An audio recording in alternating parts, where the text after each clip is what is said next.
teman-teman. Jadi kita meminta juga kepada para penegak hukum dalam hal ini Kejaksaan Kabupaten Bekasi untuk menyelidiki, untuk melakukan investigasi atas tekniknya SHGB tersebut kawan-kawan. Setuju kawan-kawan? Kawan-kawan,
mengarahkan berjalannya aksi di siang hari ini. Jadi, assalamualaikum warahmatullahi wabarakatuh. Salam nama budaya, salam kebajikan, dan berbicara dengan bahasa ini apa yang terjadi saat ini yang dilakukan oleh BPN kepada Pemkab. Harapan kita adalah mereka yang mengawasi kegiatan kita bersama untuk saat ini kondisi laut di Tarumajaya sendiri seperti apa sih Bang, yang Abang tahu? Yang kita tahu, kita itu melihat itu sekarang itu ada transparansi di Bumi ATR. Itu aplikasi yang dikeluarkan oleh Kementerian untuk melihat keseluruhan wilayah Indonesia terbit semua produk-produk BPN. Salah satunya hampir 400 hektar di sana. 400 hektar itu luas yang sampai menjorong ke laut. Nah artinya dalam hal ini kita harus datang kembali untuk menanyakan terkait tadi kami serahkan salah satunya bukti yang produk itu dikeluarkan oleh BPN seperti itu. Bang, kita ketahui saat ini kan ada hanya 198. Saat Abang datangnya sendiri memang luasnya itu hampir 400 hektar yang sudah tersertifikasi apa gimana Bang? Yang sudah bersertifikasi. Bisa terbitnya SHM dan SHGB atas nama perusahaan dan hak milik perorangan, apakah riwayat silsilah atau warkah laut atau tanah tersebut jadi milik pribadi atau gimana itu?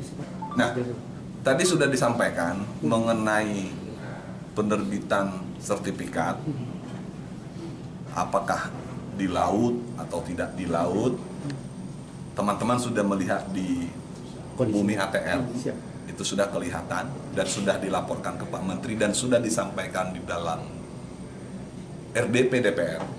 Ternyata ada 2 desa yang tadi ada di Bumi ATR, satu di desa Segerajaya, yang mana diindikasikan terbit hak milik. Namun setelah dicek, benar ada hak milik terbit tahun 2021 atas nama 64 orang dengan luasan kurang lebih 11 hektar dengan jumlah 81 bidang. Namun terbitnya itu di perkampungan, di darat. Pada bulan Juli 2022 untuk 89 bidang tadi dengan jumlah 64 orang dengan luasan 11 hektar dirubah secara ilegal, tidak sesuai prosedur pendaftaran tanah, menjadi atas nama total 14 orang, lokasinya menjadi di perairan, di laut, dan luasnya menjadi 72 hektar. Terkait persoalan tersebut, saya selaku kepala kantor pada tanggal 20 Desember 2024 sudah menyurati Inspektorat Jenderal dalam rangka meminta diinvestigasi. Karena kalau tidak sesuai prosedur, berarti secara hukum tidak sah. Untuk membuktikannya, saya sudah menyurati dan meminta tim investigasi dari Inspektorat. Kami sudah mendapatkan surat jawaban, akan ada permintaan data dan keterangan ke Kabupaten Bekasi, mudah-mudahan minggu depan, supaya nanti hasilnya jelas akan kita sampaikan, sehingga terang benderang mengenai tadi 89 sertifikat yang terbit di darat dipindahkan secara tidak sesuai prosedur. Maka kan pada saat itu kan terjadi perubahan, itu kan melalui program PTSL ya, program. Penerbitan awalnya yang PTSL, perubahannya kita nggak tahu, lagi nunggu nih investigasinya. Saat itu sendiri tidak melakukan pengecekan melalui juru ukur atau gimana itu Pak Kang?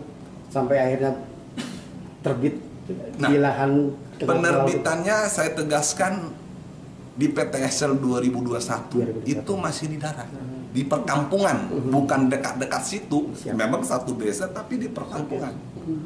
Namun Juli 2022 tiba-tiba data berubah. Makanya Pak Menteri bilang ada oknum yang harus diinvestigasi, dan kami sudah menyurati pada tanggal 20 Desember 2024 sebelum ini jadi viral. Sudah, kita tunggu hasilnya. Jadi tidak disebutkan, jangan disebutkan PTSL terbit di laut, bukan.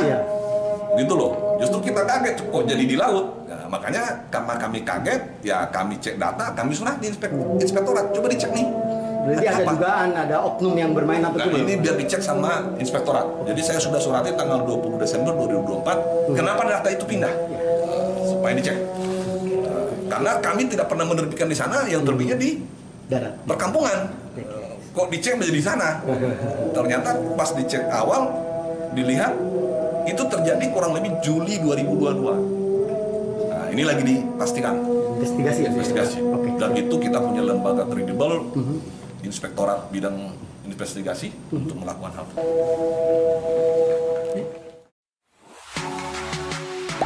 Gak sempat baca? Dengerin aja. Klik icon text to speech, gak pakai ribet di okezone.com.